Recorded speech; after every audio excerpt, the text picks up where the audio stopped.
For some reason, Jordan Peterson is still controversial, and I don't really know why.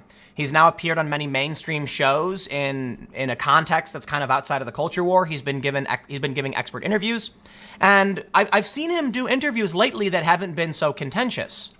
Yet for some reason, they still don't like the guy.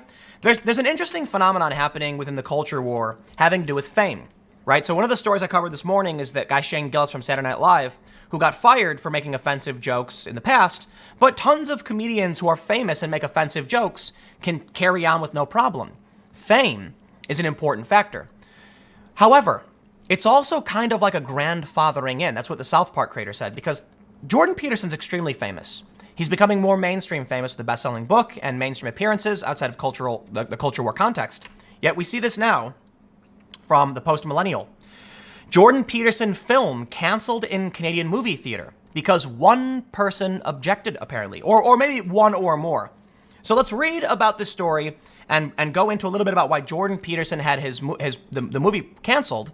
And I also want to talk about the grandfathering in of protections in the culture war. Before we get started, head over to timcast.com/donate if you would like to support my work. There's a PayPal option, a crypto option, a physical address, but of course, just share this video. Let's break some echo chambers, man.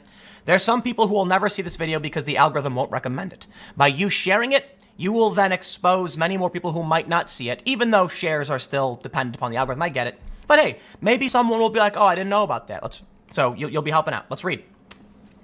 They write, nobody becomes a prophet in his own country.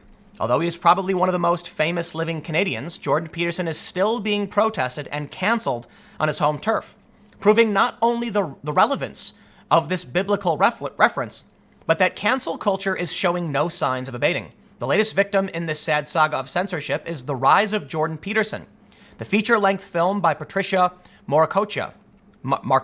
Sorry, I'm terrible at pronouncing names. The film has been removed from its scheduled week-long run at the Carlton Cinema in Toronto after one or more staff complained. The Post-Millennial reached out to the Carlton Cinema, and the manager on duty confirmed that there was a disagreement among staff over the film.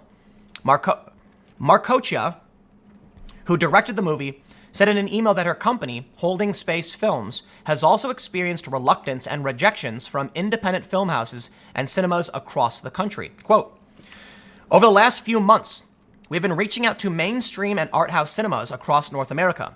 In many cases, we encountered challenges simply because of the subject matter being Jordan Peterson. Some cinemas got stuck in internal debates. Others told us outright that they thought the film was well done and fair, but that they couldn't in good conscience contribute to the cult of personality around Peterson in any way. Oh man, really? Cult of personality. The most disappointing case for me was the cancellation of a week-long theatrical run that was already agreed upon at the Carlton Cinema in Toronto. Because apparently, one or more staff complained about the film even though they most likely hadn't watched it. So this is the point I want to make, and we'll read a little bit more, talking about what the film is and all that. But not to, continually beat a dead horse, but I recently sponsored an event in Philadelphia. And I bring this up in this context because when you look at what happened with Saturday Night Live, now with Jordan Peterson, it seems that if you enter the public sphere from this point moving forward, or from like 2 years ago moving forward, you will be canceled. It's almost like they're trying to do away with the idea of fame or notoriety. There are famous people who have done ridiculously offensive things 10 years ago who get away with it. So not everybody, Kevin Hart was a good example. But here we have, in this instance, even though the Jordan Peterson film isn't necessarily about controversial issues, it's just about Jordan Peterson, so it probably has some contained within, people are willing to shut it down just because it's Jordan Peterson. And even an event I was sponsoring with Daryl Davis, the famed anti-racist, was still protested and the theater canceled the event, though the event still went on. It shows that it's not, I don't know how you describe it, but there's a cutoff point. Something happened, maybe around 2015 or 16, maybe 2014, maybe it was Gamergate, I don't know. Something happened that moving forward, new personalities will always be too controversial no matter what. And I'm talking about people in a cultural context, right? But this includes comedians. Comedians at Saturday Night, hired by Saturday Night Live and then fired a day later. Well, let's read a little bit about more about the film and we'll continue.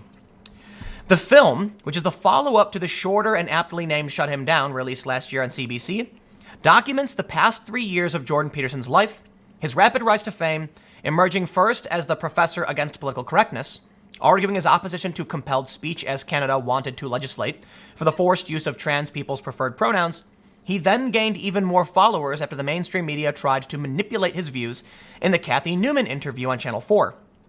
He finally became a household name across the world with his book 12 Rules for Life, An Antidote to Chaos. After many years as a relatively anonymous psychology professor, surely this deserves a closer look, and I completely agree. It seems that Jordan Peterson in the last year or two is no longer this culture war figure. I remember when he was being called alt-right and smeared, and now mainstream outlets are actually entertaining him. Like, they're bringing him on. They're letting him talk about other issues and ideas. He's a famous academic expert. Quote, "It's disappointing on many levels. This film was made with different perspectives in mind, and there's something in it for everyone, even if you're not a Jordan Peterson fan," Marcocia told me. The issues he raised and his presence in public discourse had a huge impact on society at large. That is undeniable. So for a film about him and about this high-profile period to be dismissed because of fear or so-called moral principle, as though the very presence of a documentary covering it is problematic, is backwards in a free and progressive society. It also ironically supports Jordan's criticisms, about the dangers of social justice taking things too far. And one of the things Peterson's talked about is that we know when the right goes too far, but the left doesn't have a check. We can all come out and say, hey, the right's doing too much, but the left just gets away with it, to the point now where the man who would criticize this, the person who brings up the point in a high-profile context, Jordan Peterson saying the left needs to know, or society needs to know when the left is going too far, is being shut down. So it's almost like the guy warning about the fire is being silenced by the fire, essentially, right? It's too bad. Let's read. Marcocia added, she's not interested in participating in any political campaign with this film, and that some organizations that are right-leaning have also rejected showing it. Presumably because after watching, they saw that it wasn't a film that could easily be used as a political propaganda tool. This isn't the first time social justice warriors try to shut Peterson down, of course. In March, his offer of a fellowship at the Faculty of Divinity at Cambridge University was rescinded after a photo of Peterson with a fan wearing an ironic "I'm a proud Islamophobe" t-shirt emerged.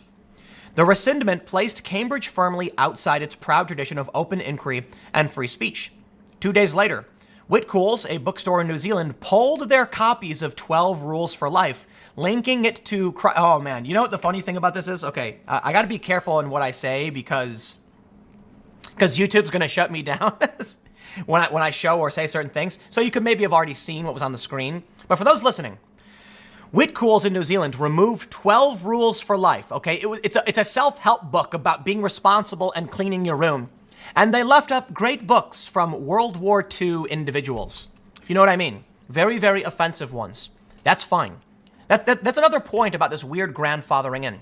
You can literally go to a bookstore and find dictators' manifestos, terror manifestos, but Jordan Peterson's self-help book. This is why I think there's a fissure and things can't be mended. Because it started at some point, but moving forward, there is a clear divide that will never be breached, that will never be mended or bridged.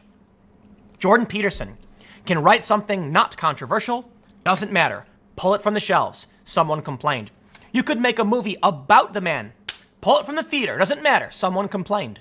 Would they do the same thing about a documentary about, I don't know, say Mao? What if you wanted to do a documentary about the rise and fall of Mao Zedong? Would they allow that? Of course they would. It's going to air on the History Channel. But do a documentary about Jordan Peterson and it's too controversial, whether or not it's critical or supportive is irrelevant. That means something scary. You can't even publicly mention the dude's name? That's absurd. And I will say, like I mentioned several times in this video, he is getting more mainstream play, but we can see something weird has happened now. There are two societies already forming. We all agreed on the past, and that's probably what happened. In 2015 or whatever, we all watched the same things.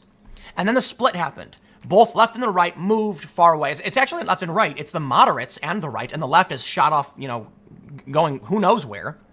But now that split has happened, anything beyond this point is either acceptable to one side or not the other. So after society splits, Jordan Peterson emerges while moderates and conservatives listen, and the left is gone. So to the left, he's far right, alt-right, unacceptable, ban him from the theater. But what about someone 10 years ago? Oh, that they would allow. In fact, it's funny to see George W. Bush getting praised by the left, sharing candy with Michelle Obama. It's like I have no idea what's going on at this point. But, there's the story that just about, I suppose. We get it. Jordan Peterson's continuing to be shut down. I try to keep these videos short, as I say all the time, so I'll jump to the next segment. But thanks for hanging out. One more segment coming up in a few minutes, and I will see you all there.